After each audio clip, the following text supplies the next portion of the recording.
Chairman, Andhra Pradesh State Legislative Council, Honorable Speaker, Andhra Pradesh State Legislative Assembly, Honorable Members of the State Legislature,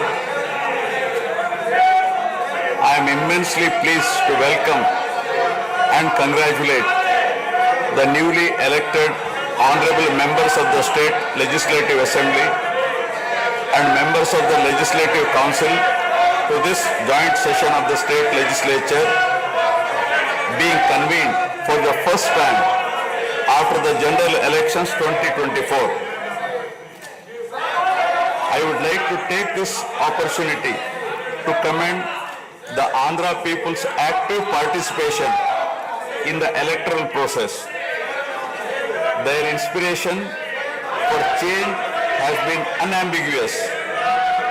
Now the responsibility of fulfilling their aspirations lies with all of you.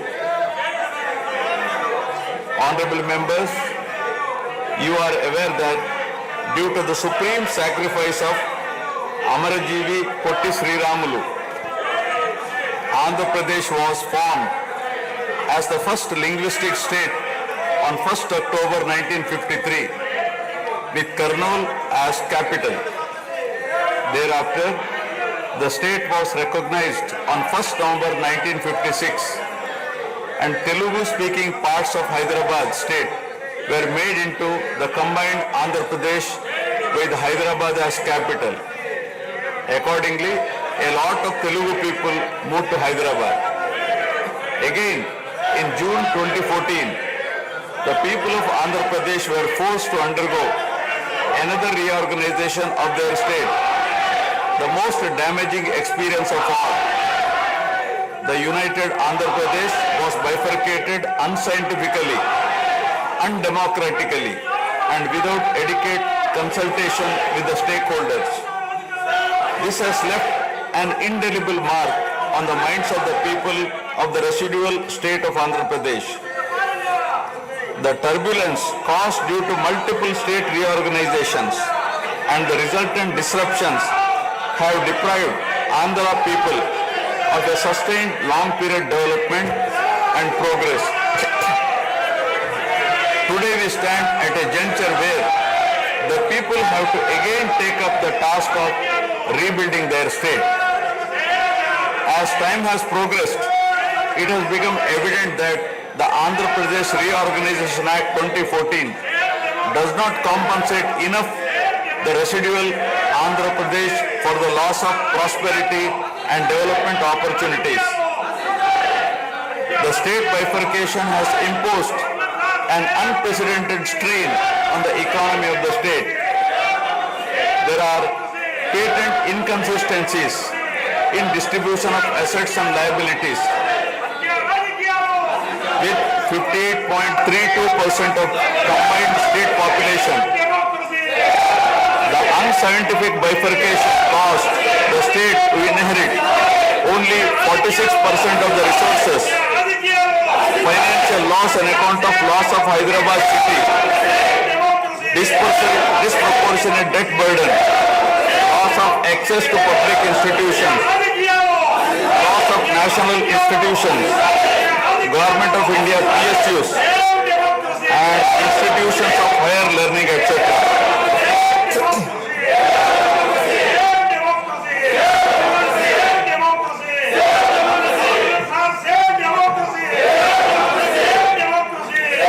One can see that scientific criteria for apportionment were not adopted, while the residual state inherited huge revenue deficit.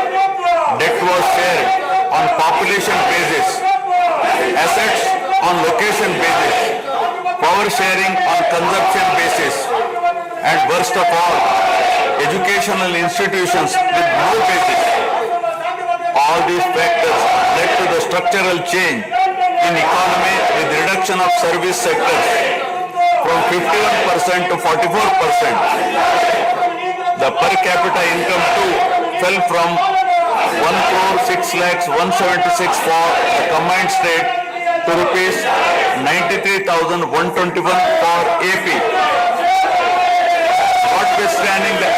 impact of the state bifurcation and undaunted by challenges such as budgetary constraints, infrastructural deficiencies, and unresolved issues, the government converted every crisis into an opportunity during the period 2014 to 19. The government had laid a solid foundation for vibrant sunrise Andhra Pradesh. The then government focused on the inherent strengths of the successor state of Andhra Pradesh, its 974-kilometer coastline, providing opportunities for port-led development and requisite environment for manufacturing activities. The fertile river plains supporting agriculture and allied activities, the passing of 3 industrial corridors through the state, the rich natural and human resources. A reflection on the state's performance during the 5-year period of 2014 to 19 gives a clear picture of the balancing act between development and welfare. Completion of prestigious Pattasima project by linking of rivers Godavari and Krishna in a record time of 1 year. Completion of 72% of Polavaram project so that it could be made fully operational by 2021. Prioritization of other irrigation projects, drought-proofing measures, real-time governance, development of Amaravati region through land pooling, construction of new secretariat and legislature building are a few examples worthy of mention. All the milestones achieved during 2014 to 19 were possible because of the visionary leadership of Sri Nara Chandrababu Naidu, the Honorable Chief Minister of Andhra Pradesh. In this regime, the state attracted marquee FDIs like Kia Motors, emerging as #1 state continuously in ease of doing business rankings. Under his able leadership, the state attracted several investments in various sectors. The government initiated development of Kakinada SEZ port, Bhavanapadu and Ramayapatnam ports, expanded airports and increased the state road network. The development of infrastructure was balanced with welfare measures such as increase in old age pension, farm loan waiver, scholarships to students, construction of houses, etc. These development and welfare measures led to compound annual growth of 13.5% between 2014 to 19. While the state was set to take off on the path of high growth, the change of regime in 2019 again brought back the disturbing time for the nascent Andhra Pradesh. The state that already bore front of bifurcation in 2014 was rather unfortunate to have witnessed yet another bigger debacle in the form of inept governance, where the people were threatened and officers demoralized. In fact, the damage and losses during the period 2019 to 24 have been more severe compared to the state reorganization in June 2014. The government that assumed charge in 2019 started a destructive note with demolition of Praja Vedike that continued unabated till the end of the regime 2024. During this regime, democracy was at peril. People were in a state of fear and hardly enjoyed any freedom of living.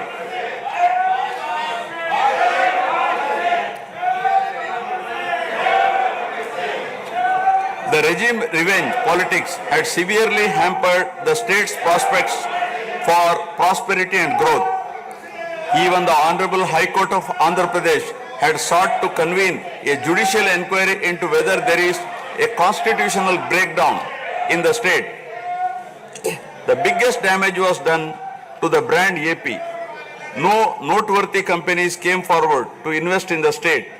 The corrupt practices at all levels, coupled with weaponization of instruments of governance across revenue earning departments for personal gains, sabotaging of checks and balances, made several state institutions and private companies defunct and forced the existing enthusiastic investors and entrepreneurs to move out of Andhra Pradesh to other states. The uncertain environment which rocked the confidence of the people in general and investors in particular started showing impact on the state finances, leaving them in a mess.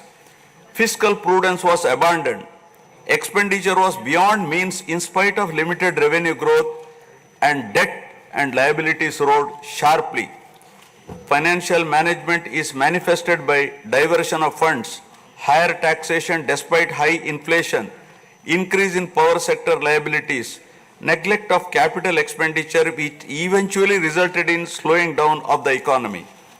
The enormous gap in resources was sought to be met repeatedly by borrowings through corporations and forcing them to spend on government expenditure, and in the process weakening the corporations.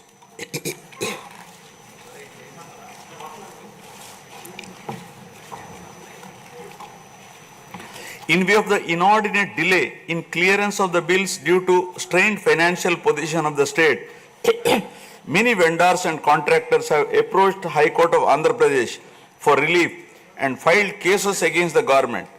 About 25,000 cases have been filed for bill payments, which is unprecedented.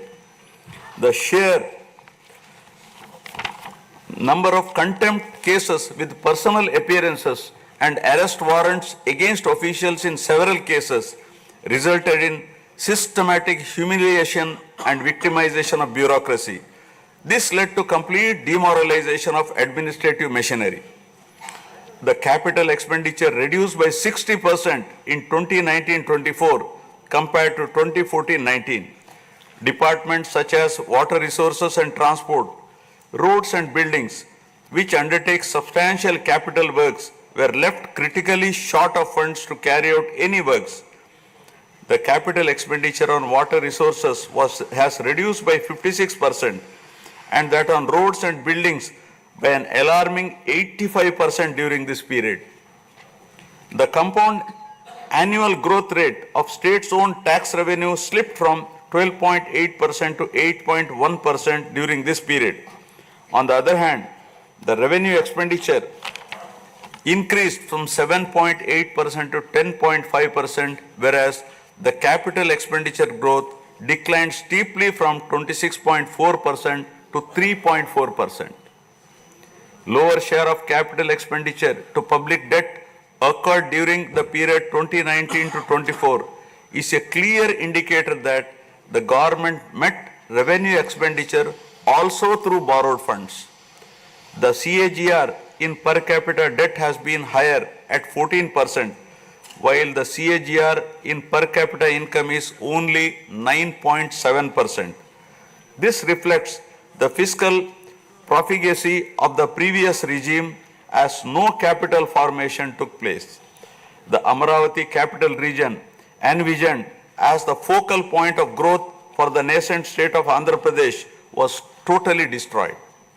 With an attempt to scrap the Amaravati dream, the government confused the people with its malicious three capital cities idea under the guise of decentralized governance. During the period 2019-24, no irrigation project, no industries, no infrastructure relating to roads, buildings, hospitals, drinking water was taken up. Cancellation of MOUs in energy sector and other infrastructure projects further demonstrated the negative attitude of the government. Such disastrous decisions, unmindful of consequences, have led to unrest amongst the youth and job aspirants. Prevalence of uncertain environment has eventually led the youth towards addiction of illegal substances, causing a drug menace. The mental unrest and agony were not limited to the geographical boundaries of the state. The Telugu speaking people all around the world were upset and demoralized by the uninspiring deeds of the government. They anxiously and desperately waited for a change in governance that would take them forward in the 21st century. The progressive public policies of the AP government during 1996 to 2004 have today led to empowerment of Telugu people globally, enabling them to be amongst the highest earning Indian diaspora. The condemnation of demolition approach of the previous government by the people of the state, NRIs and other supporters culminated in a change in government. A huge and historic mandate has been given to the NDA, hitting an unprecedented 93% strike rate, thus reaffirming faith in democracy.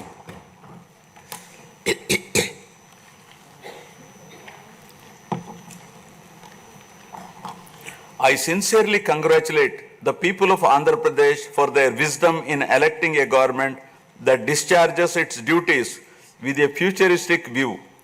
Hordes of Andhra people had come from various regions to be part of this historic mandate in favor of future of Andhra Pradesh.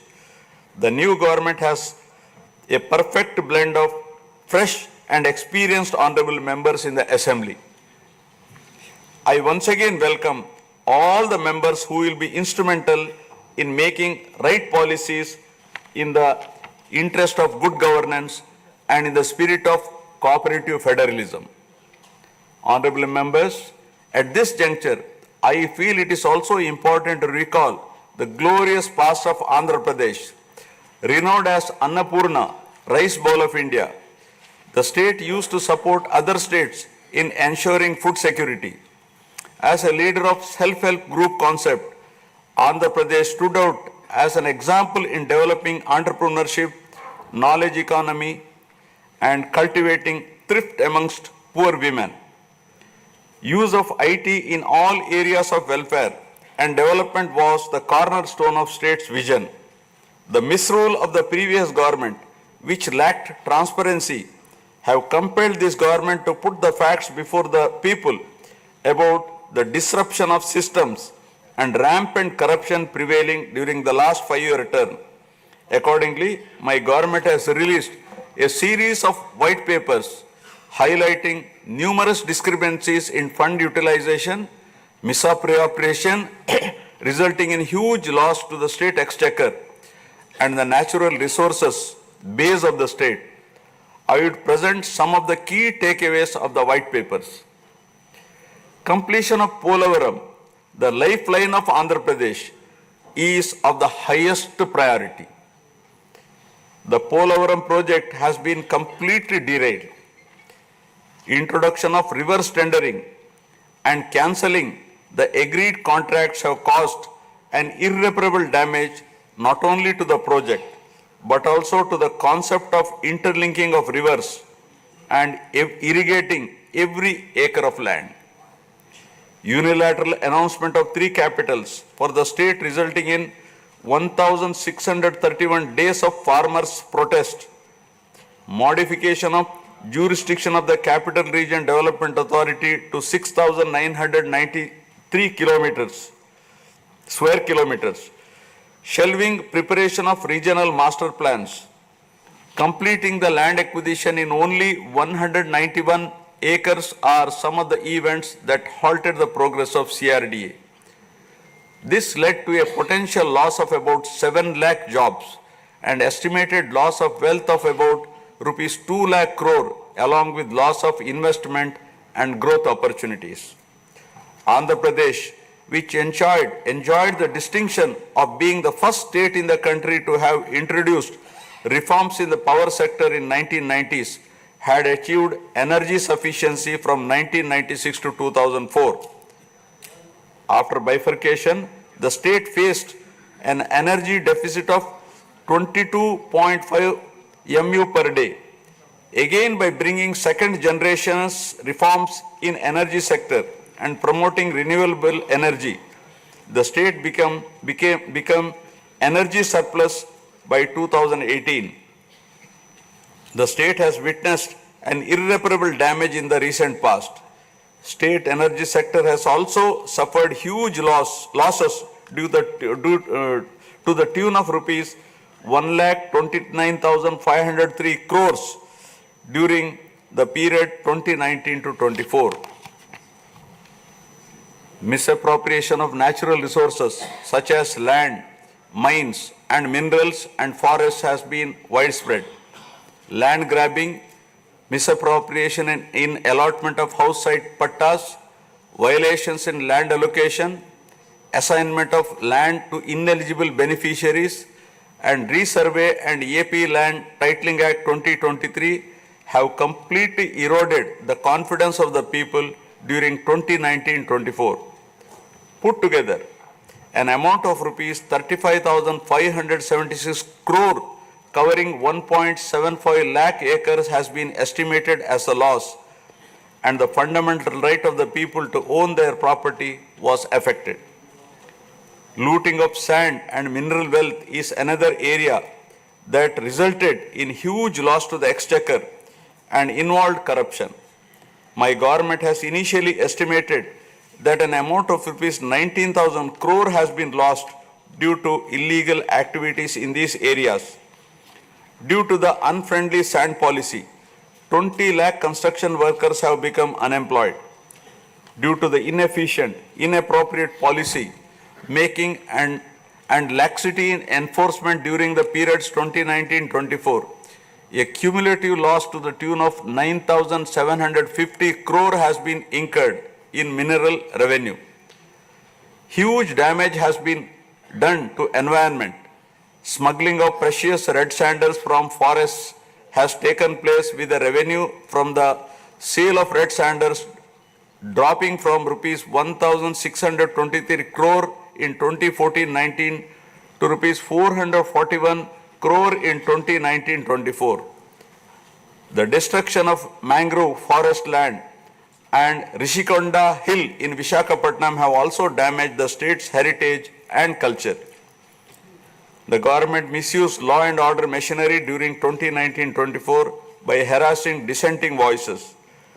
There was rise in crime against women, children, atrocities on innocent people, especially the SC, STs and other vulnerable sections. The people lost faith in the government's ability to maintain rule of law.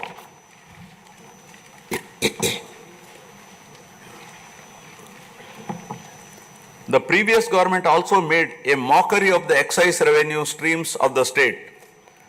The VAT on excise was reduced and diverted to AP State Beverages Corporation as a special margin which otherwise would have come to the government as revenue.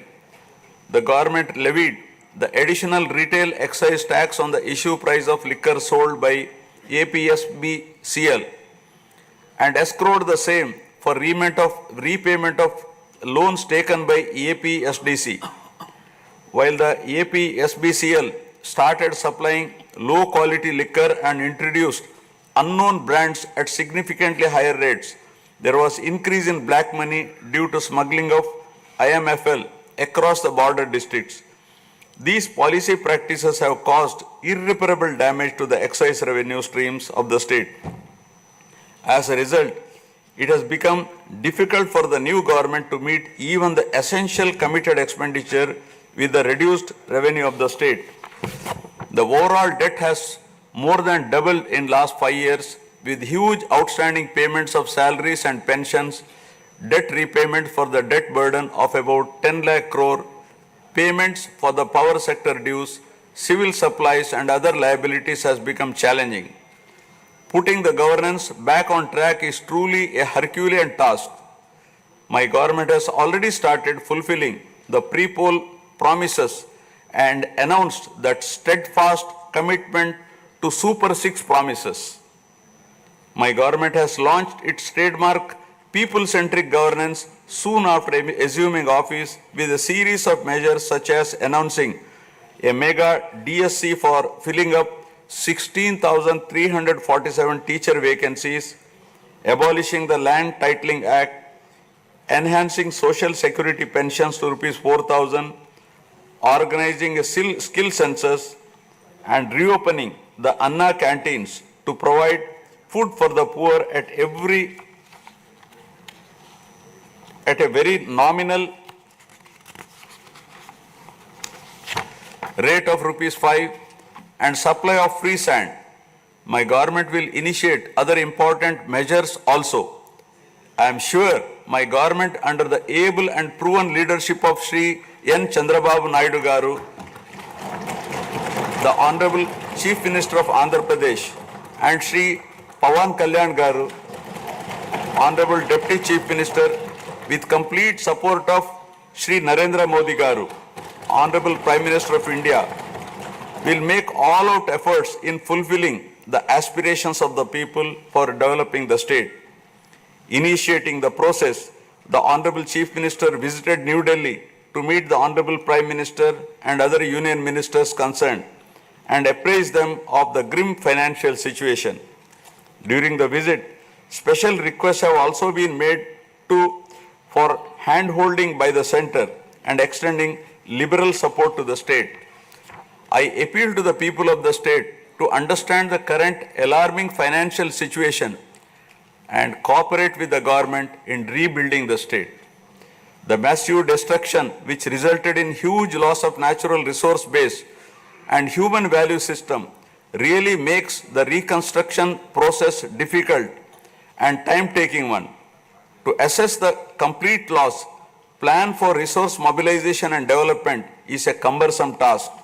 It requires collective thinking, extensive discussions with intelligentsia and academicians to explore ways to overcome the current crisis. It also involves finding ways to restart the entire development ecosystem through short, medium and long-term plans in the light of the new development paradigm of Viksit Bharat at 2047. The extent of real damage done to Andhra Pradesh in the last 5 years had not come in public discourse thus far. The misgovernance from 2019 to 24 created a trust deficit with regulatory authorities and damaged the brand of AP amongst investors. The people now give